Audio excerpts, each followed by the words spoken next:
আসসালামু আলাইকুম ওয়া রাহমাতুল্লাহি ওয়া বারাকাতুহু। লিল্লাহি তাকবীর। প্রিয় উপস্থিতি, সম্মানিত তারবিদ জনতা, আপনারা ইতিমধ্যে সকলে অবগত হয়েছেন যে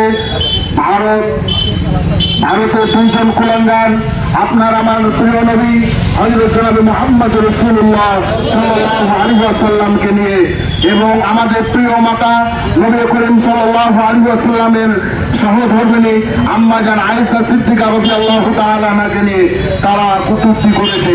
জোরে বলেন নাউজুবিল্লাহ মিন যালিক। প্রিয় দেশবাসী, প্রিয় তাওহীদ জনতা, আপনাদের সকলের উদ্দেশ্যে জানাতে চাই, কথা বললে হবে না। অনেকে মনে করেন ভারত থেকে যদি চাল না আসে, ভারত থেকে যদি ডাল না আসে, ভারত থেকে যদি পেঁয়াজ না আসে, তাহলে পরে মনে হয় বাংলাদেশের জনগণ মরে যাবে। এটাকে আমরা বিশ্বাস করি? বলেন, এ কথা আমরা বিশ্বাস করি না। বিগত সময় আমরা দেখেছি ভারত সরকার চাল বন্ধ করে দিয়েছে, বলেন ঠিক কিনা? বিগত সময় ভারত সরকার কি পেঁয়াজ দেওয়া বন্ধ করে দিয়েছে, বলেন ঠিক কিনা? আমরা কি বাংলাদেশের জনগণ পেঁয়াজ খেয়ে থেকেছি না না খেয়ে থেকেছি? বলেন, আমরা পেঁয়াজ খেয়েছি। আমাদের জন্য মিশর সহ অন্যান্য রাষ্ট্রের পেঁয়াজ কি বাংলাদেশে মজুদ হয়েছে, বলেন ঠিক কিনা?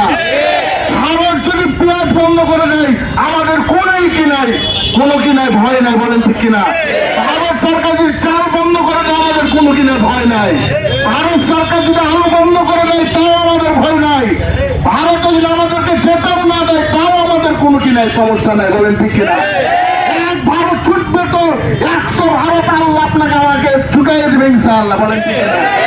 সম্মানিত উপস্থিতি, সকলের সামনে উদারত আহ্বান জানাই, অতি শীঘ্রই বাংলাদেশের যে ভারতীয় দূতাবাস রয়েছে, ভারতের যে দূতাবাস রয়েছে, এই কুলাঙ্গাদের বিচার দাবি করছি, বলেন ঠিক কিনা?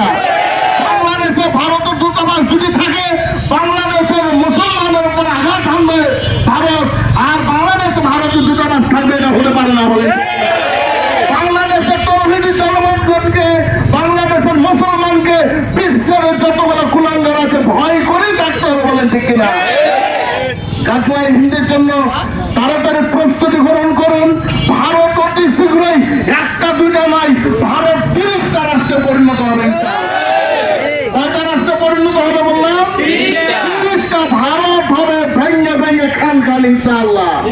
সম্মানিত উপস্থিতি, আপনারা জানেন, আর 1 মিনিট কথা বলে শেষ করবো। আপনারা জানেন বিগত হাসিনা সরকার এই বাংলাদেশের মুসলিম জনগণের সহ আলেম ওলামা সহ অন্যান্য বিরোধী দলের নেতা কর্মী সহ সকলের উপর নির্যাতন করেছে, বলেন ঠিক কিনা? আমরা মনে করতাম মনে হয় শেখ হাসিনা যতদিন না মরবে ততদিন মনে আমাদের অবস্থায় চলবে, অনেকে লালন করেছিলেন মনের মধ্যে, বলেন ঠিক কিনা? কিন্তু মহান আল্লাহ রাব্বুল ইজ্জত যখন মুসলমানদের ঈমানই যখন পাকা করলেন, আপনারা জানেন স্বর্ণকে পাকা করলে পারে স্বর্ণকে আগুনে পোড়ানো হয়, বলেন ঠিক কিনা? আর মুসলমানদের ঈমানকে তো পাকা করে দিয়েছে শেখ হাসিনা, বলেন ঠিক কিনা?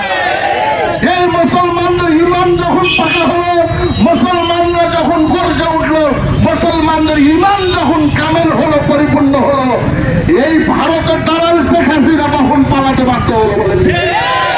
ভাইয়ের আমার, এই শেখ হাসিনা সরকারকে বাংলাদেশে এনে এই 3000 লোককে মারলো, আর 2500 লোক পঙ্গবরণ করে আছে, বলেন ঠিক কিনা?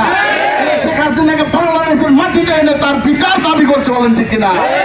ভাইয়ের আমার, সর্বশেষ গাজওয়াই হিন্দের লালন পালন মনে আশা রেখে আমার সংক্ষিপ্ত বক্তব্য শেষ করছি। আসসালামু আলাইকুম ওয়া রাহমাতুল্লাহ।